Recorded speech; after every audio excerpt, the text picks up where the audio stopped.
So coming to the next topic, that is, what do you know about stability of the coordination complexes?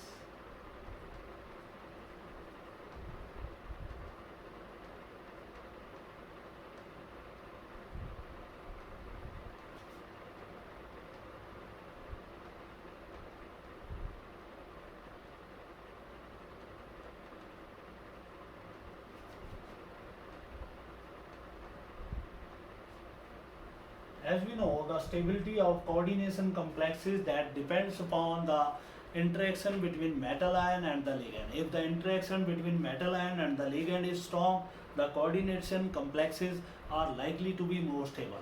To see the stability, let us first see how the metal transit coordination complex is formed. It is formed by combination of this metal ion with n number of ligands. They are combining with it and they are giving you MLN. This complex, that is positive charge, it may be X number here. Now the stability of coordination complex applying law of chemical equilibrium, it will depend upon metal ligand complex. This is algebraic charge upon metal ion, and then we have ligand charge is M here. So higher the value of K,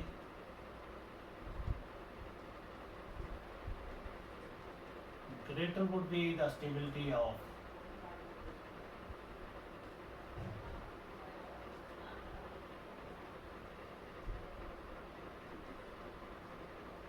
coordination complex.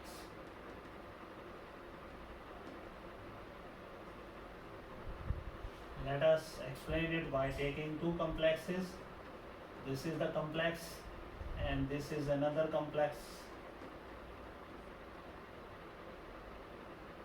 The stability of these two complexes is different, which can be seen from their stability constant. K is in this case 2 into 10 raised to power 27, and in this case it is 2 into 10 raised to power 11.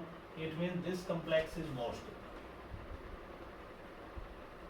It means this ligand, cyanide, is stronger ligand as compared to ammonia. That's why it is producing more stable complex. And in the second case, we are getting less stable complex because ligand field of ammonia, that is less. Now, what factor they are determining? Factors affecting stability.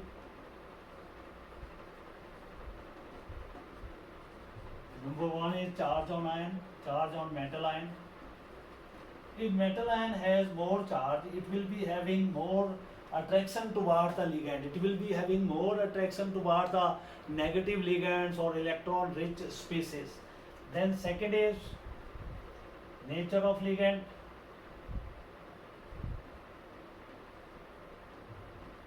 If ligand has more electronegative atom, it can hold metal ion so strongly, and the stability of the complex, that would be more. Third is the size of cation, metal ion.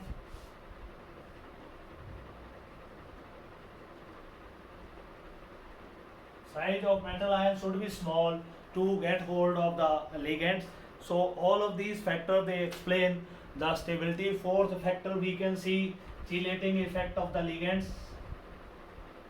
If the ligands are capable of showing chelation, it means they are tridentate, tetradentate and pentadentate ligands, then they can give more stable complexes. So this is regarding the stability constant of the your coordination complexes and stability of coordination complexes, which can be counted, which can be explained with the help of stability constant K, which depends upon these four factors. If they are favorable, then definitely coordination complex is more stable. If they are not favorable, then complex is less stable. Then we come to another important question, discuss biological importance of the organometallic compounds or coordination complexes.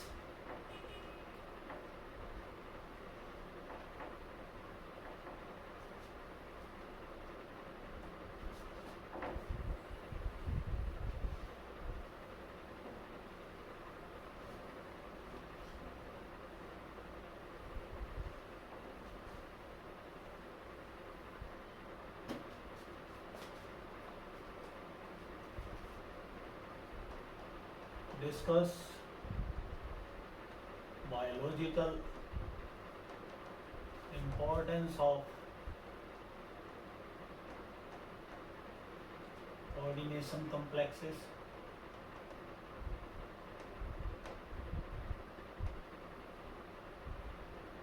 and organometallics.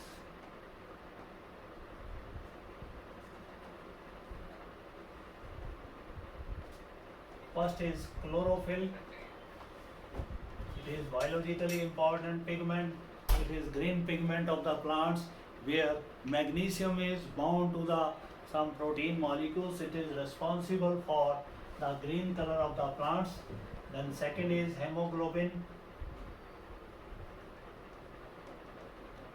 It is a complex of iron with your protein. Iron porphyrin is the complex which is responsible for oxygen carrier in the body.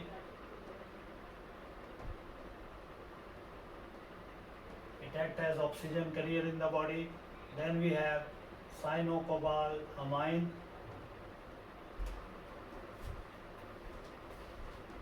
Or vitamin B12. It is a coordinated complex of cobalt ion,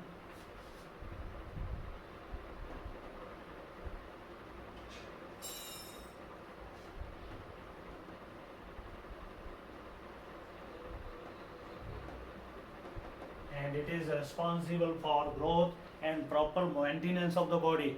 Vitamin B12, if its deficiency occur, it may result in the pernicious anemia that is very fatal, and it can result in the death of the organism. Then we have estimation of the hardness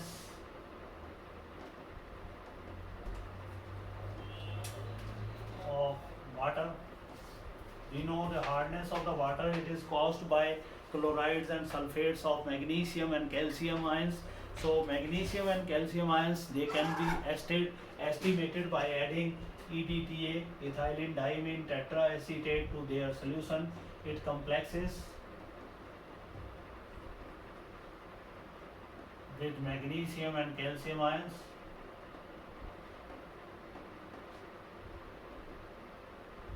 And estimates hardness of the water.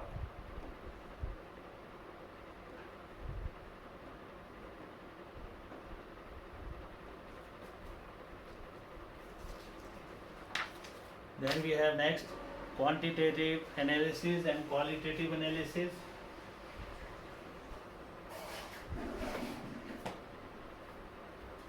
Certain metal ions, they are detected in the inorganic salt analysis through coordination complex formation.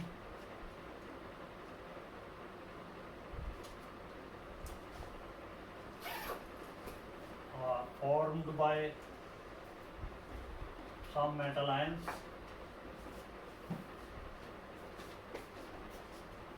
It helps in estimation of and detection of metal ions. For example, nickel 2 positive ion, they can be coordinated with dimethyl glyoxine. They form a red colored complex, and if this complex is formed by metal ions present in the salt, it confirms the presence of nickel in the compound. Similarly, copper 2 positive ion, they give deep blue color with ammonia solution, so it is used for estimation of copper. Then in electroplating by gold or silver, it also uses the coordinated complexes, that is potassium argentocyanide and potassium orocyanide. They are used for the electroplating of gold and silver. Then we have in the water treatment the complexes like sodium polymetasulfide. They are used to separate magnesium and calcium ions from hard ions. Then in dyeing industry, when fabrics are colored, they are first of all dipped in the solution of you can say the alums. From alum they absorb aluminium tripositive ion on their surface, and these aluminium ion, they uniformly absorb dyes on their surface. Then they help in homogeneous catalysis. Homogeneous catalysis, here we use a catalyst, Wilkinson catalyst, which is called as triphenyl phosphine rhodium chloride. This is used for homogeneous catalysis. It is used for homogeneous hydrogenation of alkenes and unsaturated compounds. Then they are coordinated complexes. They are also used in heterogeneous catalysis. One of such catalysts is Ziegler-Natta catalyst, that is triethyl aluminum in titanium chloride is used for heterogeneous catalysis. In the polymerization of alkenes, organometallic compounds like Grignard reagents, dialkyl cadmium, they are used in the preparation of organic compounds. Cisplatin is an anti-cancer drug. It is used in the treatment of cancer. Organosilicon compounds, they are used in medicines. C2H5 HgCl is used as a fungicide to kill the fungus. And silicon polymer known as silicon rubber, they are used in modern surgery for artificial body parts also. So this is regarding the uses of coordinated complexes as well as some organometallic compounds. So we have number of uses. We have used them in water treatment,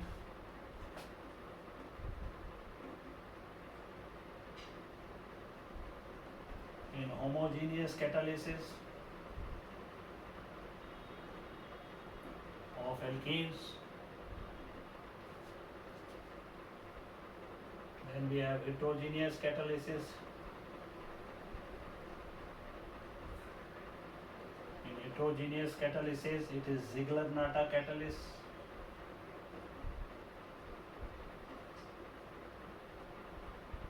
Which is triethyl aluminum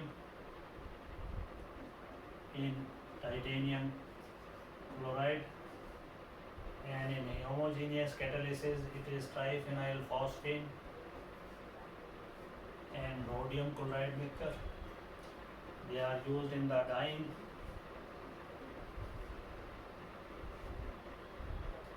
Organometallic compounds used in synthesis of organic compounds.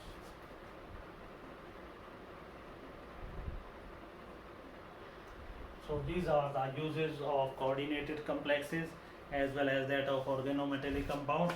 Now we come to another topic of this family. What are organometallic compounds? What are their types? So we take that topic now. Although it has been now excluded from 12th level, but so many times some questions they are being framed from this topic. So we'll discuss elementary state of this topic. So what are organometallic compounds? What are their types? We have seen uses of some of the organometallic compounds. So this is our question number 3. Define organometallic compounds.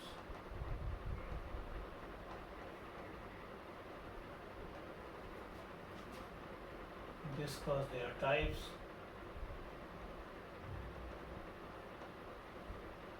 And bonding. So first of all, we take organometallics. These are the compounds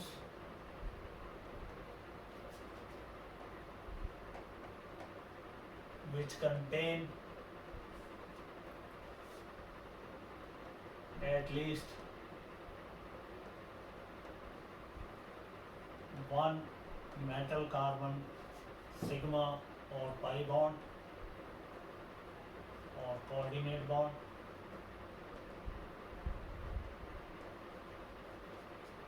Depending upon, they are of 4 types. Number 1 is ionic organometallics. They contain ionic bonds such as sodium acetylide and cyclopentadienyl sodium. This is cyclopentadienyl sodium. This is sodium acetylide. They are having ionic bonds shown by positive and negative charges.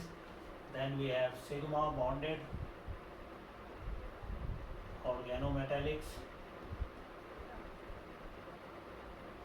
They contain sigma bond. For example, we have Grignard reagent or MgX, CH3MgBr, methyl magnesium bromide, tetraethyl lead, used as a anti-knocking compound in the petroleum industry. Used as anti-knocking compound.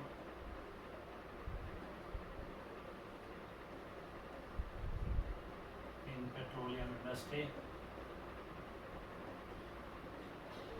They must contain at least one metal carbon sigma bond. For example, we have this complex, methyl dimethoxy titanium complex. Here we have two metal oxygen bond. Up to now it is not organometallic, but once carbon establishes bond with metal, then it becomes organometallic compound. Then we have pi bonded organometallics. In this case, the pi electrons of the unsaturated alkanes or alkynes, they are forming bond with the your metal ion, so they are called as pi bonded organometallics. We have two complexes in this case. We have two examples, very prominent example, which are largely used in our industries.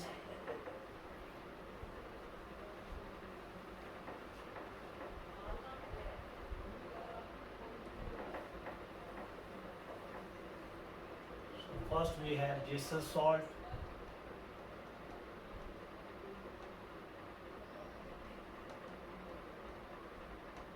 It is KPtCl3 C2H4. It can also be written as K positive PtCl3 eta raised to power 2 C2H4. Eta stands for the number of carbon of the pi system which are engaged in the bonding with metal. The structure of this complex is like this: Pt having 3 Cl coordinated to it. This is our Jesus salt. Then we have ferrocene, that is dibenzene chromium.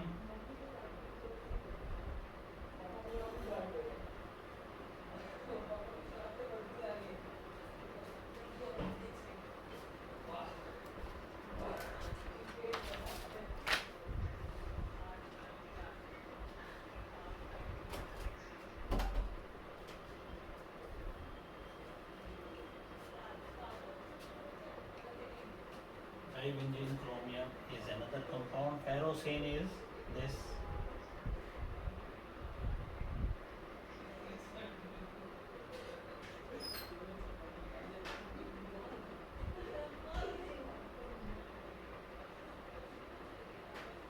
This is Fe, eta raised to power 5, C5H5.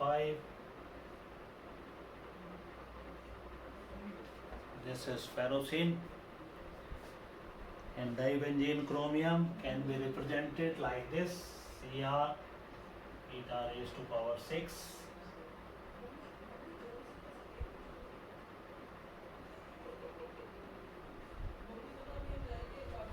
So this is ferrocene, C5H5N.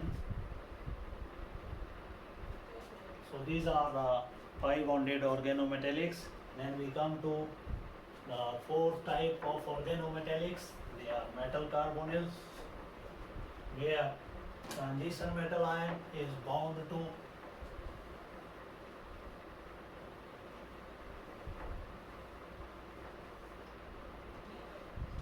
structure of ferrocene. Let us correct it. It is like Fe eta raised to power 5 C5H5 twice. So it will be like this: C5H5.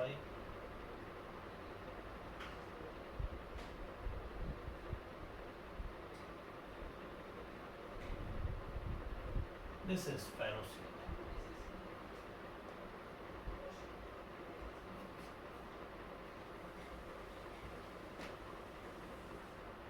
Then we have fourth class of compound, metal carbonyls. Here metal is bound to carbonyl group through coordinate bonds. Nickel tetracarbonyl is one such compound. Ferrous pentacarbonyl.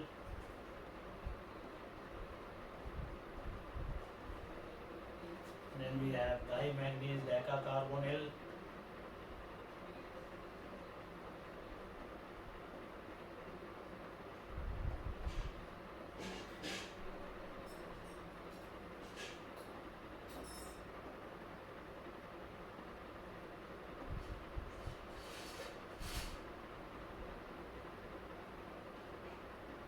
So these are the four classes of the organometallic compounds.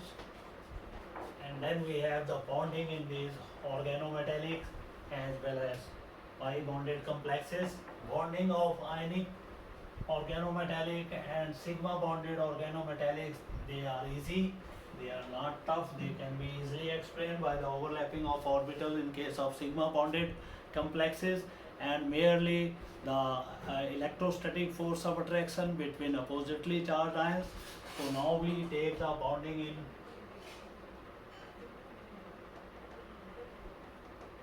metal carbonyls. It takes place by two steps. First step is overlapping of the empty orbital of metal with filled orbital of carbonyl group. They will overlap.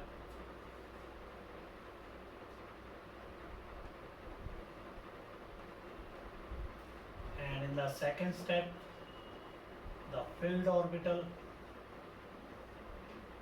of metal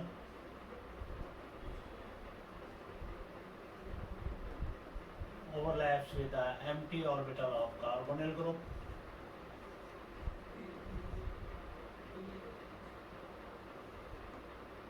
So these will overlap. This is filled, this is empty orbital. Pi star orbital of carbonyl group. They will overlap.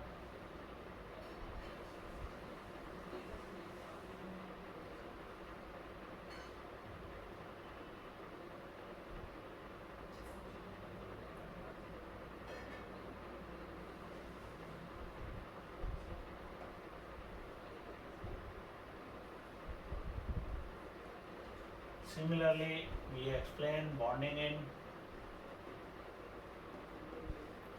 pi bonded organometallics.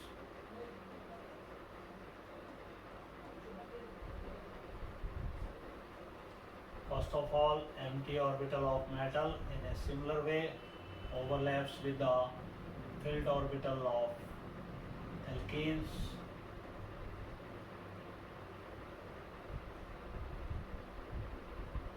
This overlapping will take place.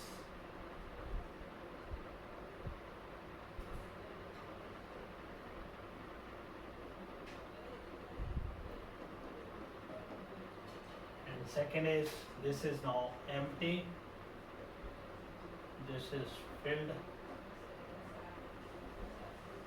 pi orbital, and in the next step it is the filled orbital of metal which overlaps with the empty orbital of alkenes.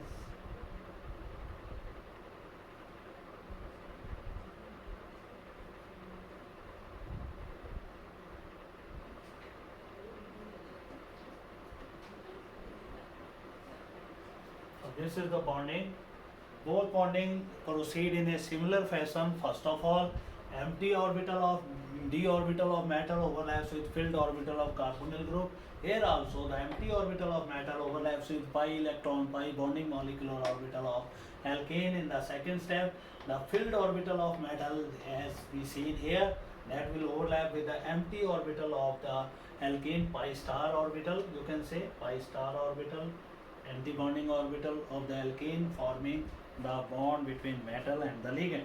So this is bonding. Then how they can be synthesized? We have seen the synthesis of Grignard reagent and sigma bonded organometallic compound. When alkyl halide, they are heated with magnesium powder, we get alkyl magnesium bromide. Similarly, when bromobenzene is heated with magnesium, we get phenyl magnesium bromide. Similarly, tetraethyl lead can be obtained when sodium lead alloy is heated with ethyl bromide, we get tetraethyl lead. So this is the preparation of sigma bonded complexes. Then pi bonded complexes, acetylene when heated with electropositive metal, it will definitely give you sodium acetylide type of compound. Then pi bonded organometallics, vapors of iron and chromium, then when they are heated with unsaturated system like benzene and pyridine, they will definitely produce these complexes. And similarly, the metal carbonyl, they can be produced by heating metal ions or metal atoms with carbonyl group carbon monoxide. It also forms the basis of Mond's process for the metallurgy of nickel. When nickel is heated with carbon monoxide, it gives nickel tetracarbonyl. It is separated from the impurities, and when it is heated at high temperature, it eliminates carbon monoxide and produces fresh nickel. So this is regarding organometallic compound. We have already stated the uses of coordinated complexes and organometallic compounds. So this is regarding our unit coordination complexes. Tomorrow we'll take with the organic chemistry. Thank you very much.